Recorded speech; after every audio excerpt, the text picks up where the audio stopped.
Hi, everyone. Quick one for you. Make sure you subscribe and like before we start. Thank you. I used to think that life was solid, a kind of unbreakable routine that you could count on, especially when you've built it yourself, brick by brick, choice by choice. Emily and I had been married for 7 years, 7 stable, uneventful years. I took pride in that. We had our routines, our unspoken agreements, weekends spent in the garden or watching films on the couch, weeknights split between her cooking and me cleaning up. No arguments about fairness. We moved in sync. It wasn't romantic, not in the way you see in films, but it worked. It was ours. I trusted her, or maybe I trusted the idea of us, the structure we'd created. That's what made it easier to overlook the little things. A missed dinner here, a work meeting that ran late there. I didn't pay attention to how often she checked her phone at odd hours. A message popping up during dinner, a quick glance, a soft smile, and then she'd tuck it away like it didn't matter. I didn't want to believe it did. Looking back, I can see how deliberate it all was, but at the time, I chalked it up to her job. Emily worked in marketing, and I'd gotten used to the idea that her clients demanded too much of her time. In the early days, it felt like the price of success. I was proud of how hard she worked. I still tried to be proud, even when the lines between personal time and work started to blur. I remember the first time I noticed something. It was a Friday night and we'd planned a quiet evening in, the kind of night that had become our usual. Wine, a decent meal, and a film we'd half watch while we decompressed from the week. She was in the kitchen, stirring something on the stove when her phone buzzed. A single glance, just a second too long, and she quickly shoved it into her back pocket. It wasn't a big deal, not really, but there was a flicker of something in her eyes that I couldn't place. Guilt, maybe. Nervousness. I didn't ask. The days stretched on like that, with small, nearly invisible cracks starting to show in the life we'd built. Conversations felt thinner, like she was only half listening. When I asked her about her day, her answers were shorter, mechanical, but it was easier to ignore than confront. Easier to brush aside than to dig into something that I wasn't prepared to face. We all go through phases, I told myself. I went through phases of distance, too. Maybe this was just hers. There were other signs, a text message that lit up her phone while we were at dinner. She laughed softly, covering it with a sip of wine, but didn't share the joke like she used to. When I asked, she waved it off. Just a client. The next morning, she left early for a meeting that hadn't been on her schedule the night before. I didn't ask about it. My mind worked hard to protect me from suspicion. I found ways to rationalize everything. It wasn't that I was naive, but rather that I trusted what we had. I'd built it on logic, on mutual respect. Why would she jeopardize that? So when those late-night work dinners became more frequent, or she seemed distracted during our evenings together, I buried my growing discomfort. After all, relationships had their ups and downs, didn't they? But there's a difference between being distracted and being absent, and Emily was increasingly absent in ways I couldn't understand. On nights when she'd leave for yet another emergency meeting, I'd stare at the door for a while after she'd gone, wondering when things had started to change. How long had it been since we'd sat down together and really talked? How long had I been pretending everything was fine? I wasn't ready to face the truth yet, even though the signs were there all around me. It was easier to live in denial, to believe that our marriage was still as strong as I wanted it to be. So I let it slide, even when those feelings of unease began to grow into something more persistent. The missed dinners, the unexplained absences, the quiet moments that felt a little too empty. I told myself that it was temporary, that she was just busy, that things would go back to the way they were. I wanted to believe that, desperately, but somewhere deep down, I knew something was shifting, and soon I wouldn't be able to ignore it any longer. The cracks in the foundation of our marriage were growing, and the structure we'd built together was beginning to feel fragile. Too fragile. It was a Wednesday night when I found the first piece of real evidence. I wasn't looking for it, at least not consciously. Emily had left her laptop open on the kitchen counter while she took a shower, and I was clearing up the dishes from dinner. Her email pinged. I glanced at the screen, expecting something innocuous. work emails, the usual. But instead, I saw a subject line that stopped me cold. Last night was incredible. Can't stop thinking about you. I stood there, my hands still wet from the sink, my brain struggling to catch up with what my eyes were seeing. The sender's name was unfamiliar, just an initial, T. I stared at the screen, my heart pounding in my ears.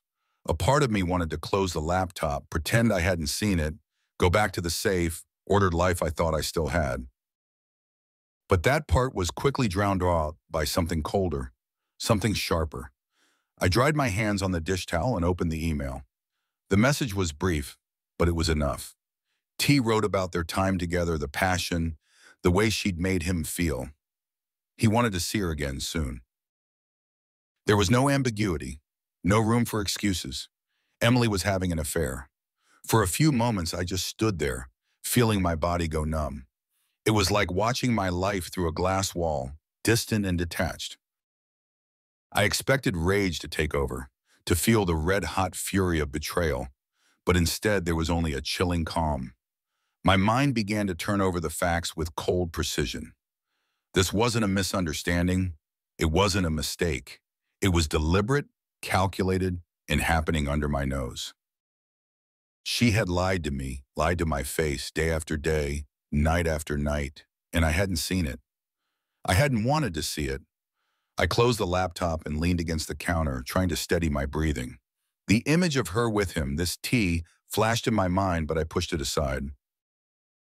That wasn't the important part. What mattered now was how I handled it. Confronting her, shouting, throwing accusations, that would accomplish nothing.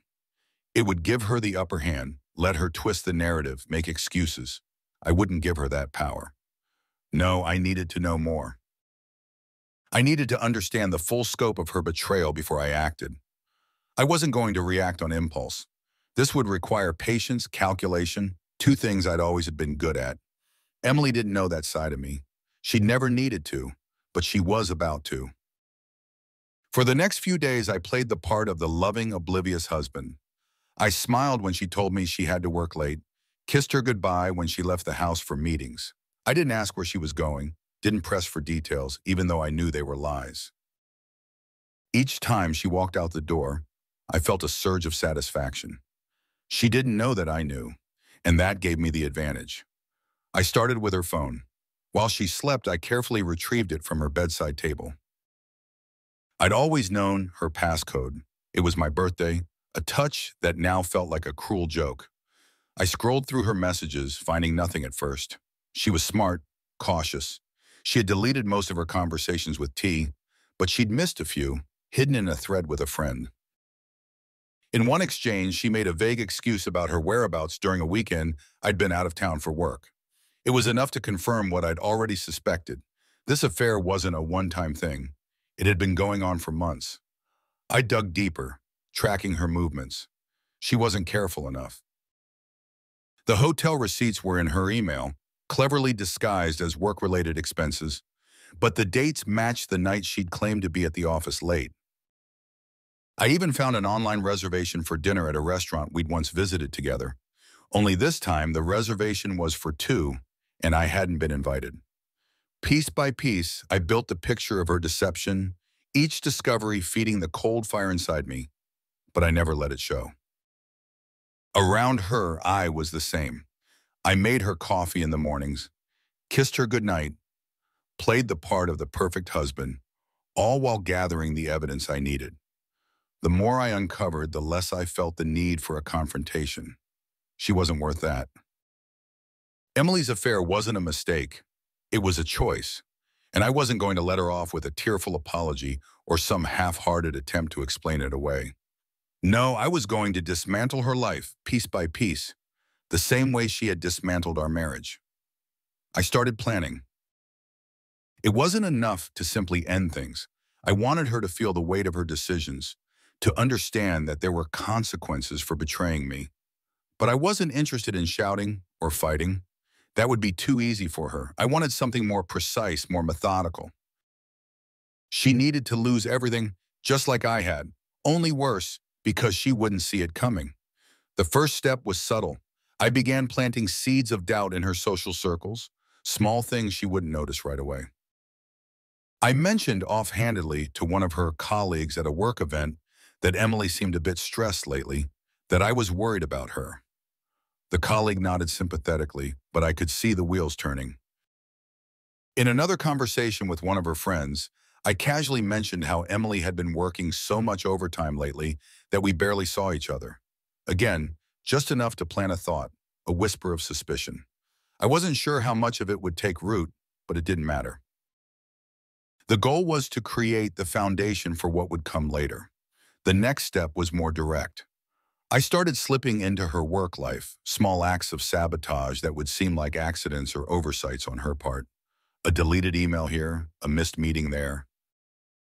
Nothing too overt, just enough to cause her frustration, to make her question herself. She was already under pressure at work, and I intended to make it worse. Slowly, I watched as the stress began to show in her demeanor. Shorter tempers, more complaints about her job. She still hadn't connected the dots, still hadn't realized that her life was being quietly unraveled from within. I could have stopped there, but I wasn't done yet. The final piece was waiting for the right moment to expose everything. Not in a way that would let her shift the blame or make excuses, but in a way that would leave her with no way out. I wanted her to see the full scope of what she had lost, to feel the ground crumble beneath her feet. But for now, I was content to wait. I had time. Emily's world was already starting to unravel, and she had no idea that I was the one pulling the strings. The investigation was slow, deliberate. Every piece of the puzzle had to fit before I could act. Rushing into anything would leave too many loose ends, too many chances for her to escape or twist the narrative. That wasn't an option. I needed everything lined up perfectly, solid, undeniable. Emily would never see it coming, and that thought was what kept me patient. At first, I had to work in the shadows. She wasn't careless enough to leave everything out in the open, but she wasn't as cautious as she thought either. That's the thing about people who deceive. They get too comfortable, too confident in their lies. She believed I was still that trusting, oblivious husband, so she didn't guard herself as well as she should have. I started with her phone. Again, this time I dug deeper. Her messages were clean, but her social media history was a different story. It was subtle, hidden between the lines of her conversations with friends and coworkers. Mentions of nights out that she'd never told me about. Vague comments about someone special that weren't directed at me. I couldn't trace them all back to T, but there were enough breadcrumbs to follow. Her email was more fruitful. She had a separate account, one she thought I didn't know about, but it wasn't too difficult to guess her password. She used a variation of my name, the irony not lost on me as I logged in. The messages between her and T were everything I needed. They detailed meetings, weekends, even one trip she'd claimed was a business conference, but was in fact a getaway for the two of them. There it was in plain sight, confirmation of everything. The photos they shared were the final nail in the coffin, and the fury that burned inside me was cold, controlled. I saved them all. Every email, every exchange. I took my time cataloging every piece of evidence like a prosecutor preparing for the final blow in a high-stakes trial. But I wasn't done. Not yet. The next step was tracking her. I needed to know where they went, how often they met, and whether she was still actively seeing him. Emily had always been careful about her schedule, but not careful enough. It took me a few tries, but eventually I managed to place a tracking app on her phone. Nothing intrusive, just enough to show me where she went, especially on the nights she claimed to be working late or catching up with friends. It didn't take long before her movements began to betray her. The pattern was predictable. A late meeting here, an overnight work trip there. Except they weren't. She wasn't at her office or any business event. She was with him, meeting in places they thought were far enough off the radar. They weren't. Each time she lied, each time she came home and kissed me goodnight with that false smile, I kept my face neutral, nodding along, never giving away that I knew exactly where she had been. The satisfaction of knowing I held the upper hand fueled me. Emily thought she had me fooled, but it was her life that was being slowly, carefully dismantled from the inside. Once I had all the proof I needed, it was time to start phase two, weakening her from the inside. This wasn't about shouting or arguing. It was about taking apart everything she had built, layer by layer, until she had nothing left. I started at work. Emily had always prided herself on being professional, on maintaining her image as the go-to person for her clients. That gave me plenty to work with. I found her client list buried deep in one of her email threads. All it took was a few well-placed mistakes on her part, accidentally missing important meetings, forgetting deadlines. A quick word to her assistant here, an altered schedule there, and suddenly Emily found herself scrambling to keep up.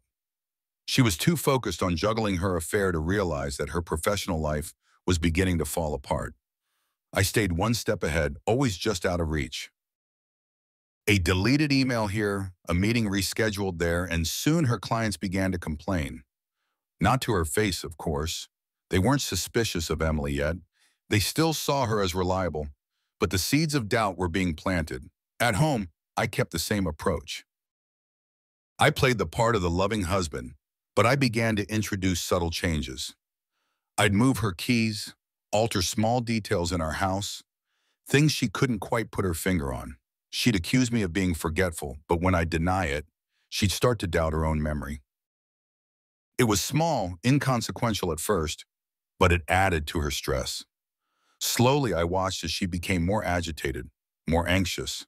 She was unraveling, and she had no idea why. Her friends were next. Emily was always careful about her social life, but I knew who her closest confidants were, the ones she leaned on when things got tough. A few offhand comments here and there were all it took to turn them against her. I didn't need to do much, just suggest that maybe she wasn't being entirely honest with them, or that she had been distant lately, preoccupied with things she wasn't sharing. The rest took care of itself. People don't need much to start doubting someone they think they know. And still, Emily had no idea.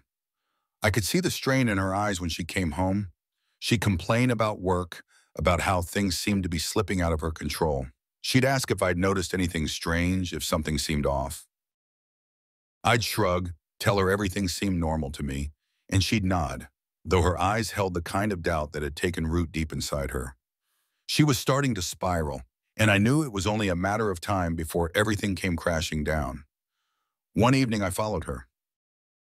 She had said she was meeting a client for dinner, but the tracking app told me otherwise. I waited outside the restaurant where she had met T. They were seated near the window, their body language intimate, comfortable. It was clear they had done this many times before. I watched them for nearly an hour, careful not to be seen. When they left, I followed at a distance, watching as they made their way to a hotel just a few blocks away. That was all the confirmation I needed. I wasn't angry anymore, just focused. This was the final piece of the puzzle. Over the next week, I set everything into motion. First, I sent an anonymous tip to her boss, highlighting her recent mistakes and the inconsistencies in her work. I didn't need to fabricate much, just pointed out the missed deadlines, the poorly handled accounts. It was enough to raise suspicions. By the end of the week, she was called into a meeting with her superiors, blindsided by their accusations. At home, I escalated my subtle sabotage. I began moving larger items, rearranging entire sections of our house without saying a word. Emily would come home and find her things out of place, her belongings missing or relocated. I'd act confused when she asked about it, and she'd grow more frustrated, more unsure of herself. She started to doubt her own memory, her own sanity. It was working, just as I'd planned. And then, the final blow. I waited until she was at her most vulnerable, exhausted from work, alienated from her friends, and emotionally frayed from the strain of trying to keep up with her double life. One night after dinner, I sat her down. I could see the fatigue in her face, the lines that had started to appear in just the past few months. She looked worn, defeated, though she didn't know why.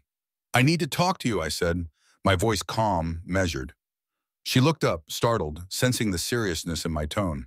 "What's wrong?" She asked, her eyes wide, searching mine for some hint of what was coming.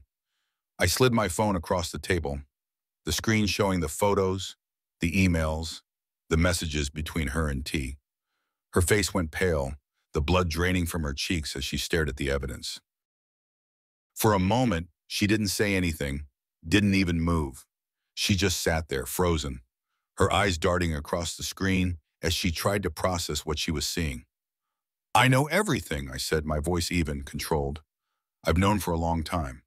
Emily's mouth opened, but no words came out. She blinked, her hands trembling as she pushed the phone away, as if denying its existence could somehow undo the damage. "I know about the affair," I continued, watching her reaction carefully. "I know about the hotel, the lies, everything. And I've been watching, waiting." Her eyes filled with tears, but I didn't feel pity. There was no room for that. This was the moment I had been working toward, and I wasn't going to let her manipulate her way out of it. "You've been lying to me for months," I said, my voice hardening. "But that's not the worst part. The worst part is how easy it was for you. How you thought I'd never find out. How you thought I'd just accept whatever story you fed me." The tears started to fall, but I didn't stop. "Now you're going to lose everything," I said, standing up from the table. "Your job, your friends, everything you've built is going to fall apart. And the best part, you won't even see it coming." I left her there, sobbing at the table, my heart cold, my mind clear. This was just the beginning. I started small with actions so subtle she barely noticed them at first. That was the key. It had to feel like life was slipping out of her control slowly, so that by the time she realized what was happening, it would be far too late. My revenge wasn't about a dramatic confrontation or a swift ending.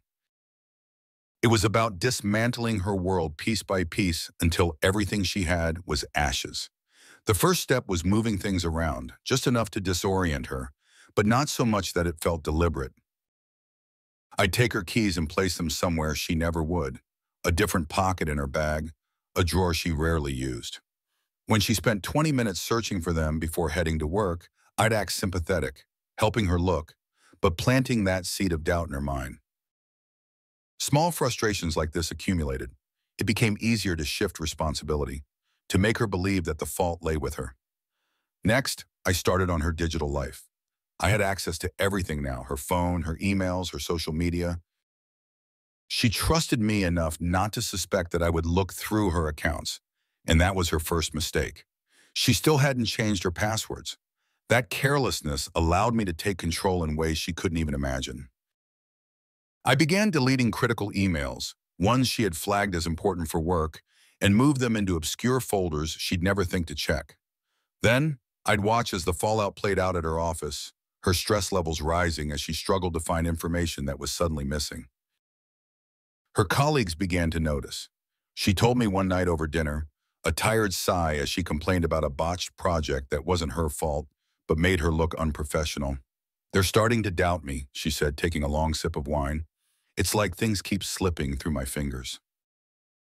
I looked at her across the table, nodding sympathetically, while inside I savored each word.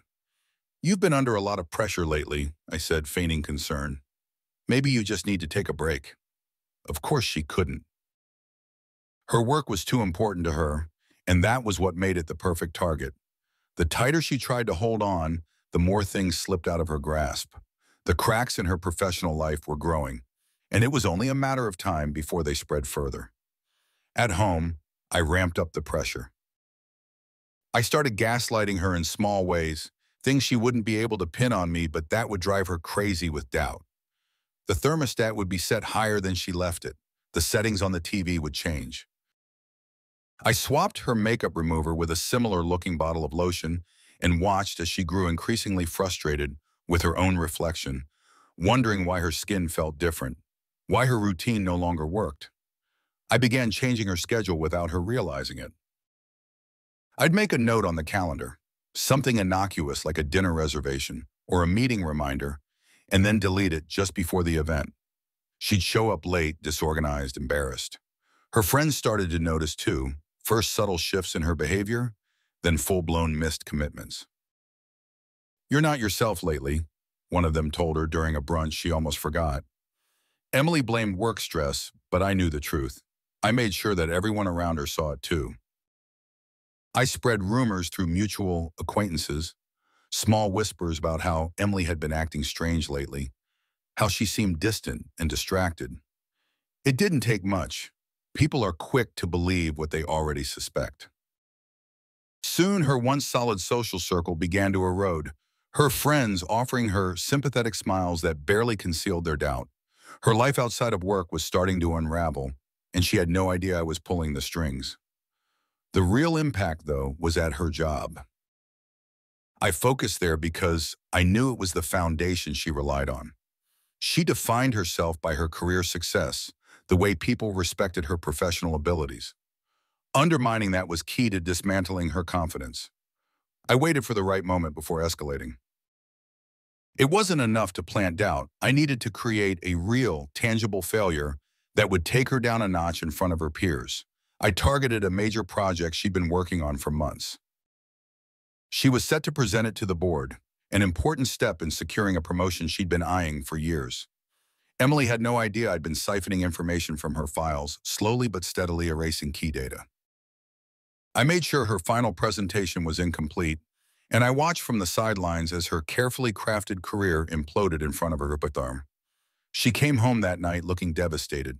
The meeting had been a disaster. "They think I'm slipping," she said, her voice shaky, her eyes red from holding back tears. "I've never felt so humiliated in my life." I pretended to console her, but inside I felt nothing but satisfaction. This was just the beginning. Her unraveling was only halfway done. The more stressed she became, the more mistakes she made. That's the thing about pressure. It makes people crack, and Emily wasn't any different. She began forgetting things more frequently, losing track of simple tasks, arriving late to meetings, and making basic errors she'd never made before. She stopped going out with her friends, retreating into herself, trying to figure out why her life was falling apart. Her trust in herself was eroding, and I could see it in her eyes every time she looked at me. "Maybe you should talk to someone," I suggested one night, planting the idea of therapy as if I were a concerned partner. "You've been under so much stress lately.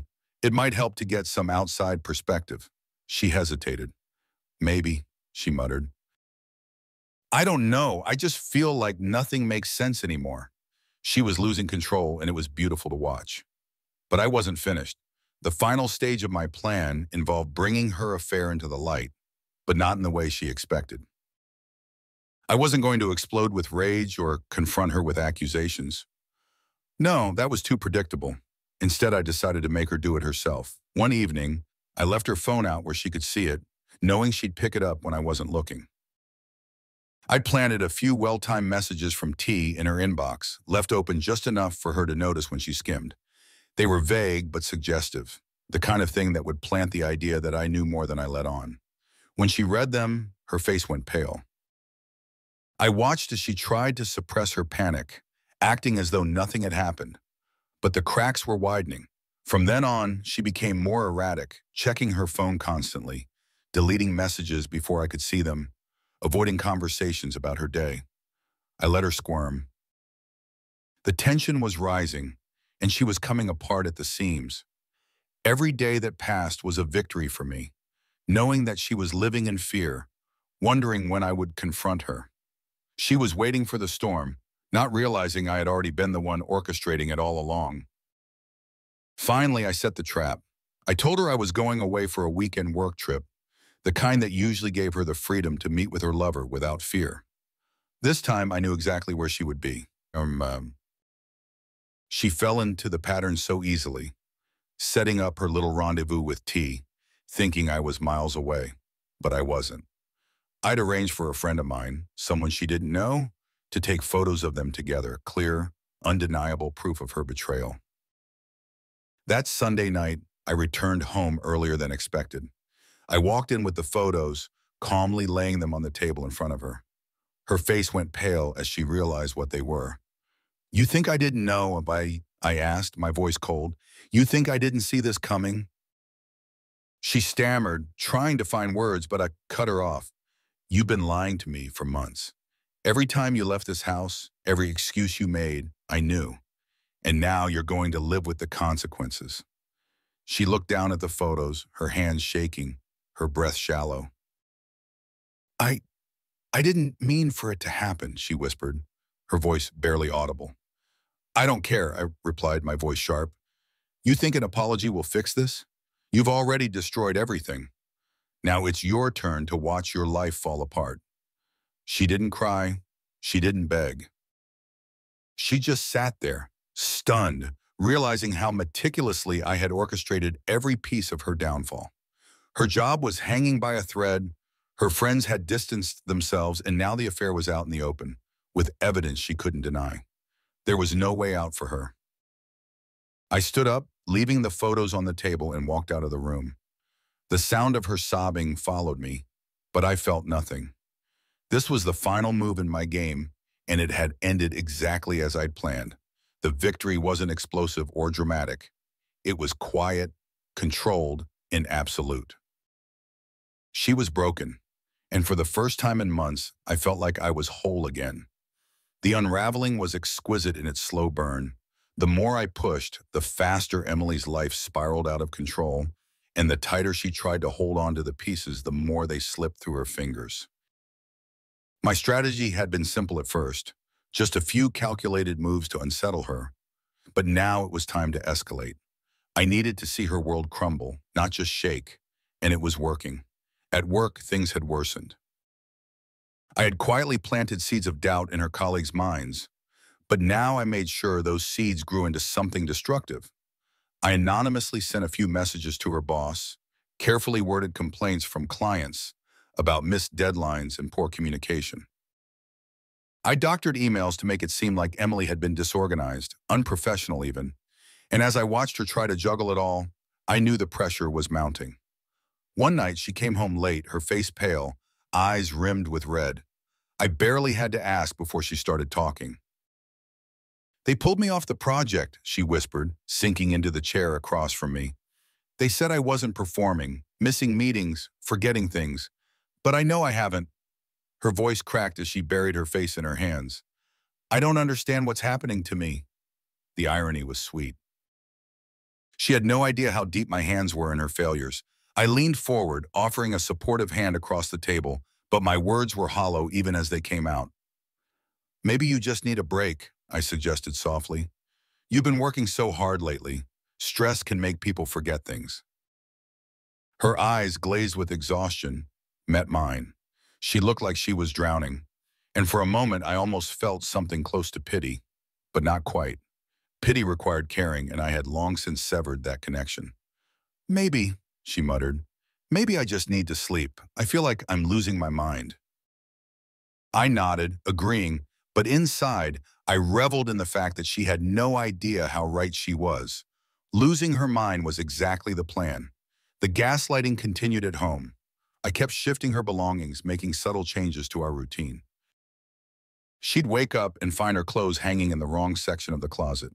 The thermostat would be set to a temperature she'd never choose. And when she brought it up, I'd deny everything with such conviction that she started to doubt herself more and more. Are you sure you're not just tired? I'd ask her when she couldn't find her keys or thought she'd left the stove on when she hadn't. She'd stand there baffled, her brow furrowing as she tried to piece together whether her memory was failing her or if something more sinister was happening. Emily was on edge constantly now.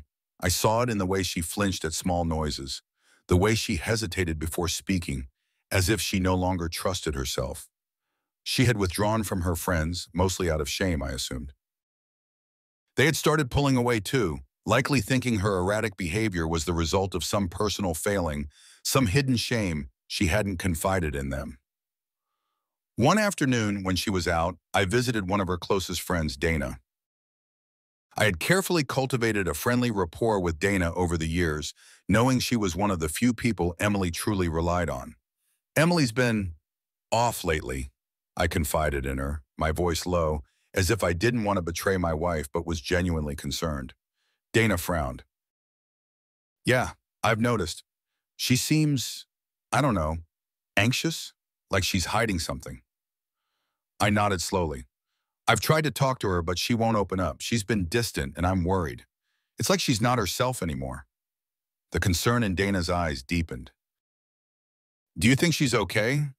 I mean, mentally, maybe she needs help. I don't know, I replied, keeping my tone neutral as if the thought pained me. Maybe. It was perfect. By the time I left, I knew Dana would start distancing herself, and when Emily inevitably turned to her for support, she would find the well dry. Her isolation was nearly complete. At work, Emily's reputation was in tatters. The project she'd been pulled from was reassigned to someone else, someone younger and hungrier, and the office whispers had started. People wondered if she was buckling under the pressure or worse, if there was something going on in her personal life that was affecting her professionally. She'd built her career on being reliable, sharp, always in control, but now she was losing that grip, and I made sure she knew it. One evening when the tension between us was thick enough to taste, I let her sit in silence at the dinner table for nearly an hour. She picked at her food, her eyes distant, her fingers trembling slightly. Finally, she spoke, her voice barely above a whisper. Do you ever feel like you're being watched, like nothing makes sense anymore? I looked at her, feigning confusion. What do you mean? She let out a shaky breath. I don't know.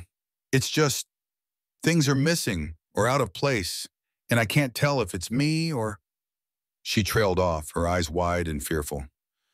Emily, you've been under a lot of stress. You're overthinking it. I think you need to take a step back. Get some help if you need it. Her eyes met mine, filled with a silent plea. Do you think I'm losing my mind? I hesitated just long enough to let her doubt linger, then shook my head, my voice soft but firm. No, I think you're just overwhelmed.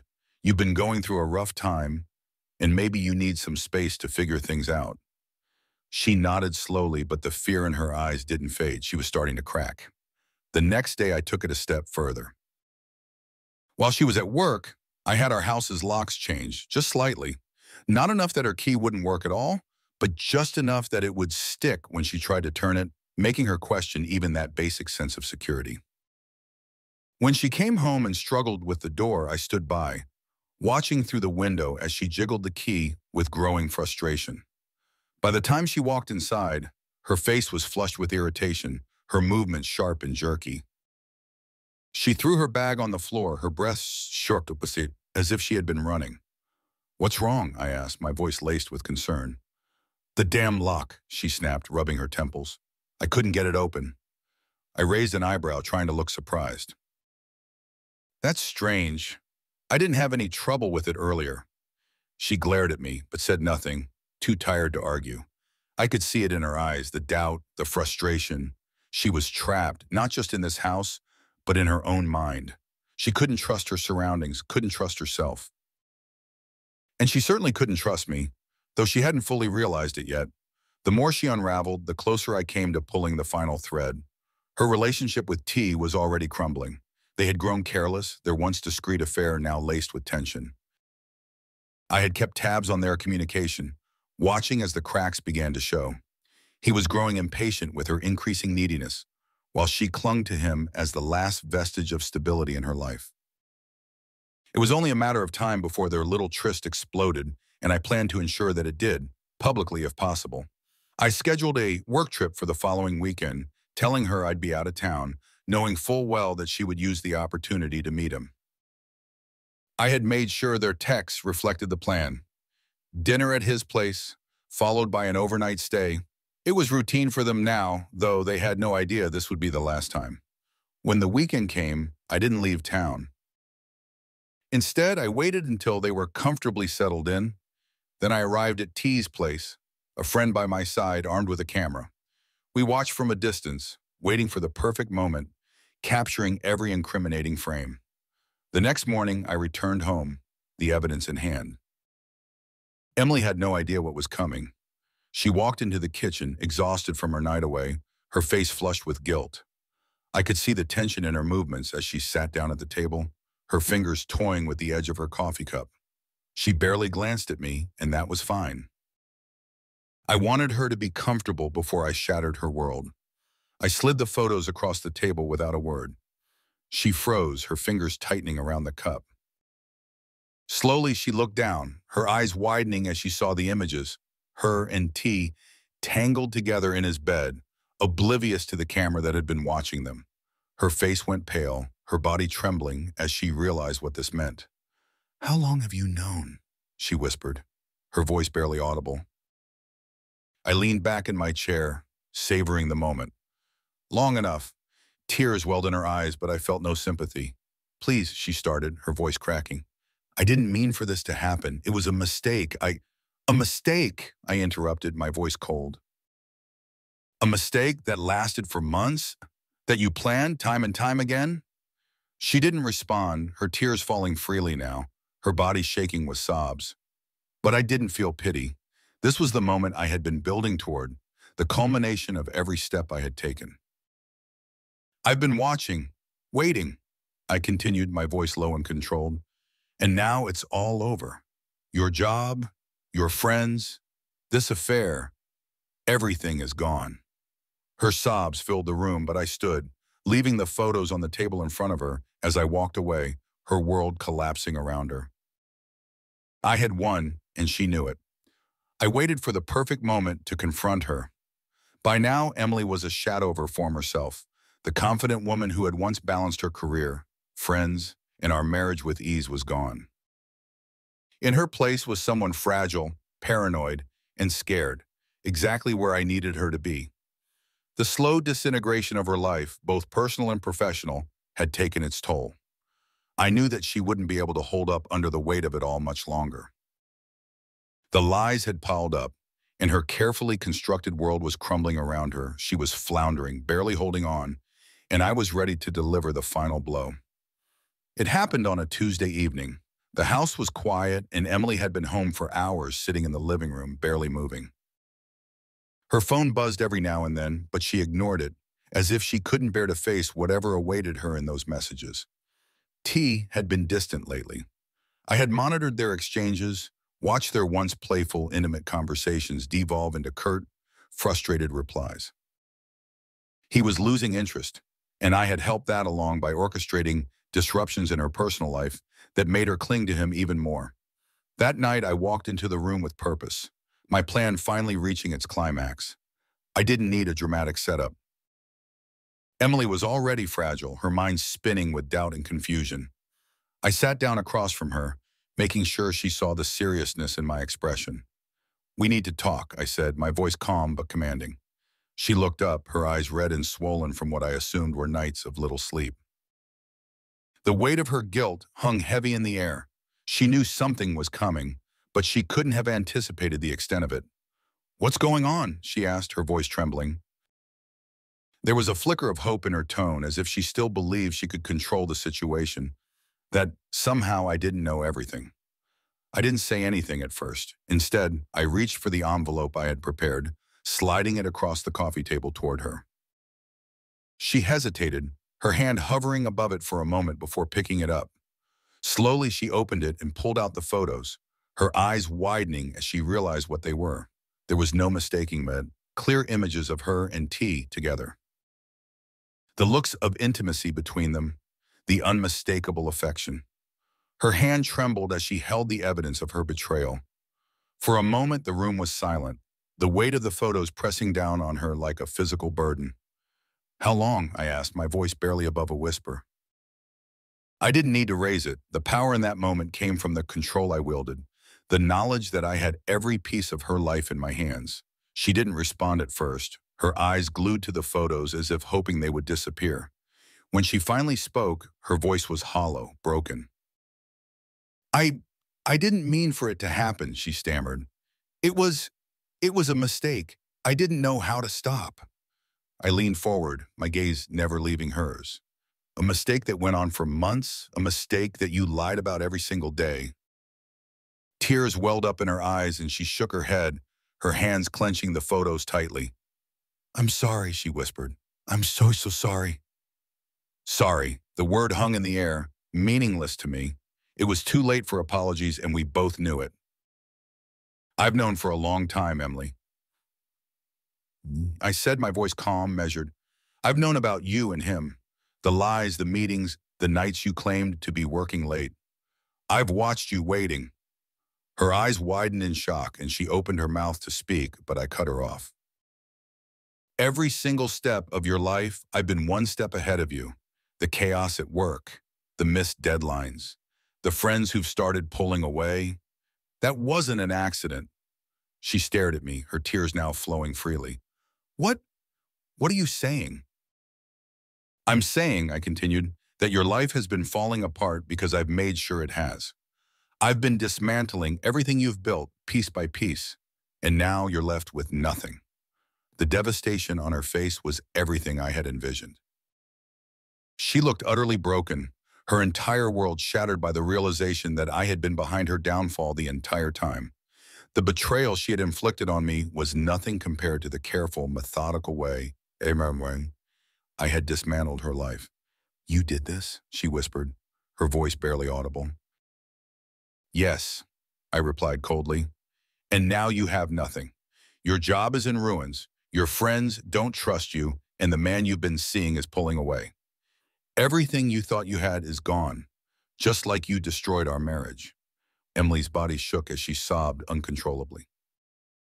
She curled into herself, the weight of what I had done to her pressing down on her, suffocating her. For the first time in months, I felt something close to satisfaction. This was what I had worked for, the moment where she fully grasped the consequences of her actions. But there was no joy in it. No sense of triumph. I had achieved what I set out to do, but as I watched her crumble, something inside me felt hollow. I had won, but at what cost? I stood, leaving her sobbing on the couch. I had nothing left to say. The revenge was complete, and there was no satisfaction to be gained from watching her suffer any longer. I walked out of the room, my mind churning with the weight of what I had done. I had spent so long planning every move, every subtle sabotage, every calculated step to bring her down. And I had succeeded. But as I walked away, the victory felt empty. Emily was destroyed, just as I had wanted. But in the process, I had destroyed something within myself as well. I went to bed that night, but sleep didn't come. My mind raced with the events of the evening, the confrontation replaying in my head over and over. I had expected to feel vindicated, to feel a sense of peace now that my revenge was complete. But all I felt was a deep, gnawing emptiness. The next morning, Emily was gone. I wasn't surprised. She had left a note on the kitchen counter, hastily written in her shaky handwriting. It didn't say much, just a few words of apology and a promise that she would never come back. She had run, fleeing from the wreckage of her life. I stood in the kitchen, the note in my hand, and for the first time I wondered if I had gone too far. The victory I had so meticulously planned now felt like a hollow shell, a shallow achievement that had cost me far more than I had anticipated. I had taken control of the situation. I had destroyed her life as she had destroyed mine, but in doing so I had lost something vital. The man who had once loved her, who had built a life with her, was gone, replaced by someone I barely recognized. As the days passed, the house felt emptier than ever. I had wanted Emily gone, wanted to see her suffer for what she had done. But now that she was truly gone, all I felt was the weight of the emptiness she had left behind. I had won. I had succeeded in my revenge. But there was no peace in it, no closure. Only the lingering sense that I had become something darker, something colder, in my pursuit of control. In the end, I had destroyed her and myself in the process. In the days following Emily's departure, I found myself alone with my thoughts, the echo of her mom still fresh in my mind. The silence in the house was deafening, as if the walls themselves had absorbed the chaos and were now mocking me with the stillness that remained. I had won. At least that's what I kept telling myself. I had destroyed her, reduced her to nothing, and she had fled from the wreckage I'd created. But instead of feeling victorious, I was left with something else, something I couldn't quite name. The emptiness was sharper than I had anticipated. I wandered through the house, the place that had once felt like a home, now cold and lifeless. Every object I touched seemed to hold a memory, but instead of the satisfaction I'd expected from my revenge, those memories brought an ache, a dull pain that gnawed at me. I thought back to the months I'd spent meticulously dismantling her life. Every step had been calculated, each move deliberate. I had watched her unravel, piece by piece, knowing that her destruction would eventually bring me peace. But now, with everything laid bare, the cost of my revenge became painfully clear. Emily's betrayal had cut deep. It had shattered the trust I had once placed in her, leaving me raw with anger and hurt. But in my pursuit of revenge, I had lost something of myself. I couldn't pinpoint the moment when it happened. Maybe it was when I started planting the seeds of doubt in her mind, or maybe when I watched her world collapse without lifting a finger to stop it. Somewhere along the way, I had become consumed by my need for control, and in doing so, I had destroyed a part of me too. I had taken everything from her, her career, her friends, her dignity. But now, as I sat in the empty house, I realized I had taken more than just her life. I had taken the man I once was, the man who had believed in love, in trust. That man was gone, replaced by someone colder, more calculated, someone I barely recognized. The quiet settled around me, and for the first time, I wondered if I had made a mistake. Not in exposing her affair, I knew she deserved to face the consequences of her actions, but in the way I had handled it. I had spent so much time crafting her downfall that I had ignored what it was doing to me in the process. The man who had once loved her was gone, consumed by the very revenge I had sought so desperately. Days turned into weeks, and the silence in the house grew heavier. I had achieved everything I set out to do, but there was no sense of relief, no closure. I had been so focused on punishing her that I hadn't considered what would come after. Now that she was gone, I was left with the aftermath of my own actions, and it was far more devastating than I had anticipated. Her empty chair at the dinner table, the unused side of the bed, the quiet spaces in the house that had once been filled with her presence, they all reminded me of what I had lost, of what I had thrown away in my pursuit of vengeance. Emily was gone, but so was any chance of rebuilding, of finding peace in the wreckage. I wondered where she was. Had she found solace somewhere? Was she rebuilding her life away from the ruins I had left her in? I doubted it. The last time I saw her, she had been broken beyond repair, her spirit crushed under the weight of her own guilt and the cold calculation of my revenge. I had made sure there was nothing left for her to cling to, and now I realized there was nothing left for me either. The days blurred together, each one a mirror of the last. I went through the motions, work, meals, sleep, but nothing felt real anymore. The satisfaction I had once expected to feel was nowhere to be found. Instead, there was only the lingering question of whether it had all been worth it. Was justice truly served, or had I simply destroyed two lives instead of one? I tried to convince myself that I had done the right thing, that Emily had deserved every ounce of the pain I had inflicted on her. But the more I tried to justify it, the more hollow those justifications felt. The truth was, I had let my need for control consume me, and now I was left with the wreckage of my own making. In the end, I wasn't sure who had suffered more, Emily for her betrayal or me for my revenge. The lines between victim and villain had blurred long ago, and now I couldn't tell which one I was. I had won, yes, but victory had never tasted so bitter. I sat alone in the house we had once shared, the walls closing in on me, the silence suffocating. The revenge I had so carefully crafted had left me empty, and the man I had once been was lost in the aftermath. There was no going back, no undoing the choices I had made. I had crossed a line, and now I had to live with the consequences. The truth settled over me like a weight I couldn't shake. I had destroyed her, but in doing so, I had destroyed myself as well. And as I sat there staring into the void I had created, I realized that victory had never been the goal. I had wanted control, but in the end, it had controlled me. Now there was only the emptiness, the silence, and the knowledge that some battles, even when won, aren't worth the cost.